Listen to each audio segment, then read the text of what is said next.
Olá, amiga ou amigo, é bom estar contigo mais uma vez para, em conjunto, partilharmos lições da Bíblia, quer através da Rádio Tranquilidade, quer através do canal de YouTube ou da página Facebook 2 Minutos com Ele. Eu convido-te mais uma vez a que partilhes com os teus amigos os links destes 2 meios de divulgar a Palavra de Deus, de a fazer chegar aos teus amigos, aos teus conhecidos. A semana passada nós terminámos com a cura miraculosa de Ezequias e a visita que ele recebeu, fruto do espalhar da notícia da sua cura. Vimos também como ele se deixou levar pela vaidade e ele acaba por mostrar o que não devia aos embaixadores de Babilónia. E eles aproveitaram isso para relatar e mais tarde, já no reinado do seu filho Manassés, Judá é invadida por Babilónia e a maior parte da população é levada cativa para Babilónia. Com este episódio nós terminamos a parte histórica do livro de Isaías. A partir do capítulo 40, nós entramos na segunda parte deste livro, que alguns estudiosos dizem que terá sido escrita por outra pessoa alguns anos ou muitos anos até mais tarde. Mas, como nós vimos logo na introdução ao livro, na primeira lição, há no livro muitas evidências de que este livro foi escrito totalmente pela mesma pessoa, pelo profeta Isaías. Em muitas das profecias encontradas nos capítulos 39, nos primeiros capítulos ou nos primeiros 39 capítulos, é apresentado o resultado do pecado e do afastamento e as consequências desse afastamento de Deus. O resultado e, por fim, aquilo que acontece ao povo é que ele afasta-se de Deus, é levado cativo, e depois vem a promessa da libertação, século e meio mais tarde, profetizada aqui por Isaías. A idolatria sempre foi o calcanhar de Aquiles do povo de Israel e de Judá, a substituição do verdadeiro Deus por deuses pagãos. E esse afastamento levou sempre, mas sempre, à degradação e ao afastamento da verdade. Do mesmo modo, nós, quando substituímos Deus por outras coisas, ou o tempo que podíamos passar com Ele a fazer outras coisas menos produtivas, vamos também no mesmo caminho. Mas voltemos à segunda parte do livro de Isaías. Aquilo que os capítulos 40 a 66 descrevem fazem com que Isaías seja chamado o profeta do Evangelho, pois a palavra Evangelho significa boas novas.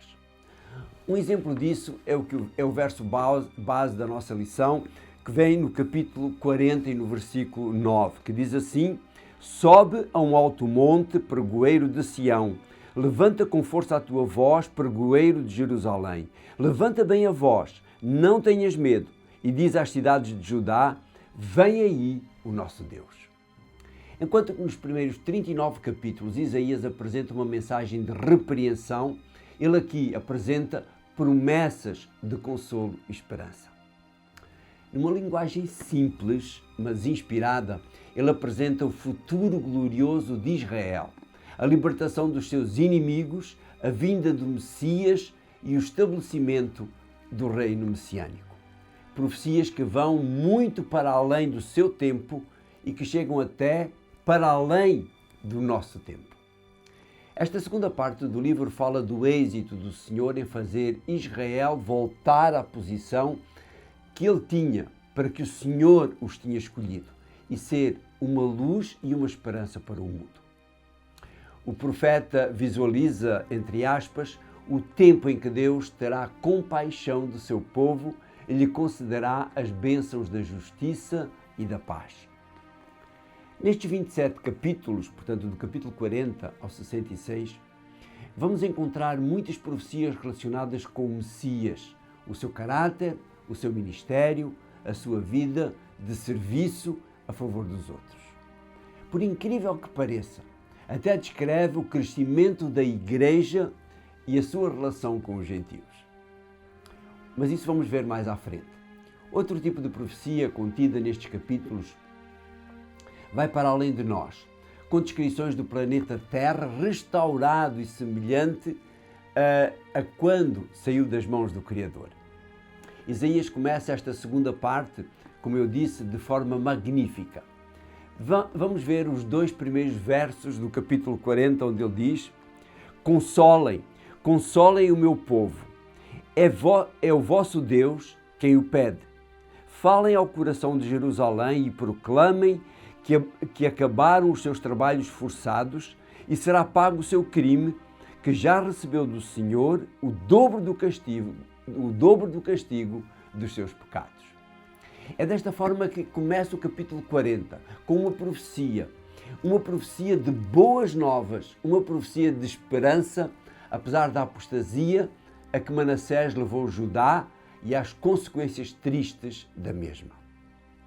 Essa profecia, apesar de apontar para um futuro mais imediato, cerca de 150 anos após o exílio, aponta para um futuro ainda mais distante, quando ele refere a preparação para esse retorno nos versos 13 a 5 do capítulo 40. Vejam o que diz.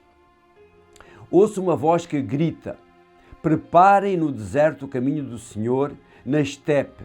Abram uma calçada para o nosso Deus. Que os vales sejam levantados e as montanhas e colinas rebaixadas, que os cimos dos montes sejam aplanados e os terrenos escarpados sejam nivelados. O Senhor vai mostrar a sua grandeza e toda a gente a verá. É o Senhor quem o declara. Isaías aponta para a preparação para o regresso do povo, por um lado, não só por uma estrada por onde eles foram arrastados como escravos, mas agora por uma estrada onde virão libertos e carregados de bens extraordinários para a reconstrução da cidade e do templo. Podemos ver isso no livro de Esdras e no livro de Neemias. Por outro lado, vamos encontrar João Batista, séculos mais tarde, referindo-se a si como aquele que prepara o caminho para a chegada do Senhor. No capítulo 1 de João e no verso 23, João Batista diz a respeito de si próprio: João respondeu-lhes: eu sou a voz do que clama no deserto, preparem o caminho do Senhor, como disse o profeta Isaías. No verso 11 do capítulo 40 vamos encontrar outra imagem muito familiar referente ao futuro Messias. Diz assim: ele é como um pastor que apascenta o seu rebanho e o reúne com o cajado na mão. Leva os cordeiros ao colo e cuida das ovelhas que têm crias.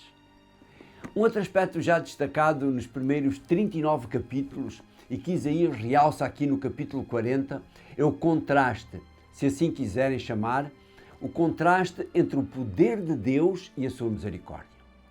Podemos ver aspectos do poder de Deus, por exemplo, no verso 8, onde diz: seca-se a erva e murcha a flor, mas a palavra de Deus permanece para sempre. O Senhor é o mesmo ontem, hoje e amanhã. E tudo o que Ele promete, Ele cumpre pelo seu poder, porque para Deus não há impossíveis.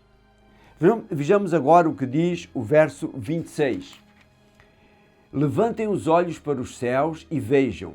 Quem é que criou as estrelas? Foi aquele que as põe em movimento, como se fosse um exército bem ordenado. A todas ele chama pelo seu nome. O seu poder é tão grande e a sua força é tal que nenhuma faltará à chamada. Por mais criativo e inventivo que o homem seja, quem tem o poder para fazer isto? Só Deus. Quem tem o poder para manter todas estas coisas? Só Deus. Sim, o Senhor tem poder, mas um poder dirigido para ajudar o ser humano, para dar o melhor ao ser humano. Vejamos agora os aspectos da sua misericórdia reveladas neste capítulo 40 de Isaías. No versículo 5, nós lemos assim: o Senhor vai mostrar a sua grandeza e toda a gente a verá. É o Senhor quem o declara. Que grandeza maior existe que a misericórdia? Que grandeza existe maior que perdoar aqueles que nos maltratam e crucificam, como aconteceu com Jesus? Vejamos agora os versos 10 e 11. Uma postura que raramente podemos ver no ser humano e que, quando a vemos, é de alguém que tem uma relação forte com o Criador. Diz assim: o Senhor Deus vem aí, cheio de força e pronto para reinar. Traz consigo, como sinal de vitória, o povo que ele resgatou. Ele, como um pastor, que apascenta o seu rebanho e o reúne com o cajado na mão. Leva os cordeiros ao colo e cuida das ovelhas que têm crias. Um Deus que usa o seu poder a favor do ser humano. Vejamos agora o último texto desta misericórdia de Deus. Os versos 28 e 29 deste capítulo 40, que dizem assim: Porventura não o sabes? Será que não ouviste dizer? O Senhor é um Deus eterno, criou a terra de um extremo ao outro. Não se cansa, nem perde as forças. A sua sabedoria é insondável. Ele dá forças ao cansado e enche de vigor aquele que é fraco. Este era o Deus de Israel e Judá. Este é o nosso Deus. Como diz o texto da lição, o nosso Deus é um Deus incomparável. Que cada um de nós possa confiar sempre neste Deus poderoso e misericordioso, pois Ele anseia pela nossa entrega a Ele. A semana que vem nós vamos começar a falar do Messias e da sua missão. Oremos. Pai nosso que estás nos céus, obrigado porque és um Deus poderoso, um Deus mantenedor, um Deus criador, um Deus que se compadece de cada um de nós. E acima de tudo, obrigado, querido Deus, pelo teu amor para conosco, dando-nos o teu Filho para que nós pudéssemos ter acesso à salvação e pudéssemos um dia viver nesse lugar descrito pelo profeta Isaías. Dá-nos a tua paz, abençoa cada amigo que nos ouve, abençoa cada amigo que nos vê. Te pedimos no nome de Jesus. Amém. Um abraço, querida amiga, querido amigo, e encontramos-nos novamente a semana que vem para estudar mais um pouco deste livro fantástico de Isaías.